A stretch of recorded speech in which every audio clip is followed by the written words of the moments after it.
Well, he was a four-time Pro Bowler. His first 8 years, he never missed a start. He was Mr. Durable, Eddie George, who, by the way, made $30 million in his career. Now, in today's world, you're like, Eddie didn't get paid, but that was at the time you were a top-paid running back. So the running backs are going crazy. So I think you and I probably disagree on this. So let me start with this, is that they are getting paid, just not as much as they want. Saquon and the Giants were $2 million apart.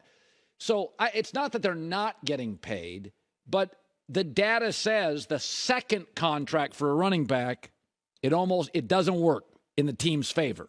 Is that a fair take? Is that a fair take by me? That's a very fair take by you. When you look at, the last three guys that had extensions, Ezekiel Elliott, Todd Gurley, and Christian McCaffrey. And Christian is probably the one that's had the best, second half of his contract, going to the second contract of the two. Ezekiel is without a team right now. Todd Gurley is on the downside of his career. I mean, you can certainly look at that. And a lot of factors go into that. I think, when you talk about the running back position, the perspective of the league is that running backs are a dime a dozen. You can get one cheap. You can get one in the draft. You can do it by having a committee of running backs, unless you have a special skill set and you can dominate a game. So you're looking at just different guys that can plug and play, that have a different skill set than paying one guy everything. Because everything now is predicated toward the quarterback, supporting the quarterback, getting the weapons, the receivers, the tight ends. And that's where the investment is going for the offensive side of the football. On the defensive side, it's the pass rushers. It's the hybrid linebackers that can cover your tight ends. It's the defensive backs, it's the safeties. So this is a quarterback-centric league, whereas when I was playing the game, it was running backs. Right. Emmitt Smith and Barry Sanders set the market. And from that point on, it was myself, Jerome Bettis, Curtis Martin, Marshall Faulk, Fred Taylor, to name a few, that we took advantage of that time because offenses ran through the run game. Yeah.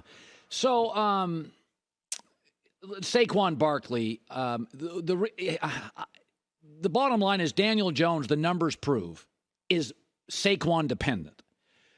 Kirk Cousins' passer rating goes up without Dalvin Cook a little. Burrow's is even without Mixon. And actually, Herbert's goes up when Austin Ekeler doesn't play, which is rare. But Daniel Jones is different. Like, he's a bad backup without Saquon and a very legitimate starter with him.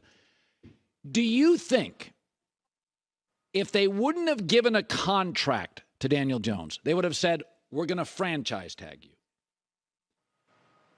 Saquon, we're still not going to give you the bag, but we'll give you a decent contract. Because I think here's the problem. Once they paid Daniel, Saquon went from unhappy to resenting. Now he's ticked off. Had they just franchise tagged Daniel Jones, put yourself in that spot. He gets 1 year, not $40 million for 4. Do you think Saquon would be like, okay, I'm not very happy, but I'll play? Would it be different for him if they just franchise tagged Daniel? I think it would be, because from his perspective, just they're saying that we're putting our future is in Daniel, not me. Prior to last season, Saquon had some injuries that he had worked through. Last season was a phenomenal year for him, and he deserves whatever he gets. But, the numbers show, and I guess you want to talk about data, is after that second contract for running backs, the production has gone down. And, for organizations, they're saying, hey, why should we invest in a position that's only going to depreciate as it gets older? I think as quarterbacks, the longevity is there. You saw Tom Brady play until damn near he's 50 years old.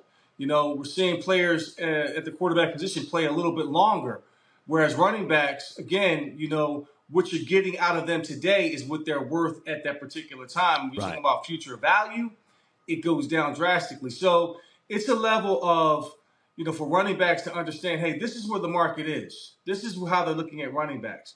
So you've got to play it accordingly. Do I think he should sit out? No. I think he should be able to try to figure out a way to play. But if we're talking about $2 million, there is definitely wiggle room in there. He may not get the $2 million. He may get $1.5 million. It may be somewhere in the middle that he has to meet that. But this is where we are in the state of running backs in today's game. By the way, Eddie is now the head football coach at Tennessee State, which is located in absolutely beautiful Nashville. They opened with Notre Dame, so you didn't duck anybody. Hey, listen. I wanted the cupcake right out the gate. I wanted to set the tone. I wanted to get a guaranteed win. Yeah. But seriously, going up to Notre Dame is going to be a wonderful experience for our student athletes. The first time Notre Dame would have faced a HBCU. Worked on this deal a year ago. Wow. Playing against a great program in Notre Dame. I had the chance to play against Notre Dame as a player. And anytime you have a chance to go to that venue and to play in probably one of the best venues in all of sports is a great opportunity for us. So we're looking forward to going in there, putting the ball in the dirt and give it our best shot. So Deion Sanders is coaching, you're coaching. What is the one thing, if I was on the fence and as a former player, and I'm like, man, I'm watching Eddie George and Deion and that, what is the best part about coaching? And what is the pothole? What's the one part where you're like, man, I didn't quite know what I was in for that first year? That is a great question. The gratifying part of it is that I'm back in the locker room. I'm with the fellas. I am. It's all about building relationships with the coaching staff. It's inspiring kids to be their absolute best, both as student athletes and as people in our community, as fathers, as husbands, as boyfriends, as sons. I mean, just challenging that on that level, just pouring all that knowledge into them. The difficult part is to get everybody on the bus. At this point, this is why I have it in my office right now, is to get everybody's energy focused in that direction. 250 people, a bunch of coaches with a lot of different egos, different ideas. That part is the most difficult part, is managing the personalities and getting them to get on the same page. So I spend endless hours. I invest a lot of time in personal development and getting my staff to buy in to what we're doing and how we're going to get there. So that's been the challenging part for me. By the way, Eddie, that's what I have to deal with my partner, Jason McIntyre. I got to get him on the same bus. You know, you got these young guys. Hey, have you read The Energy Bus by John Gordon? Trust me. We had that discussion today with the staff meeting.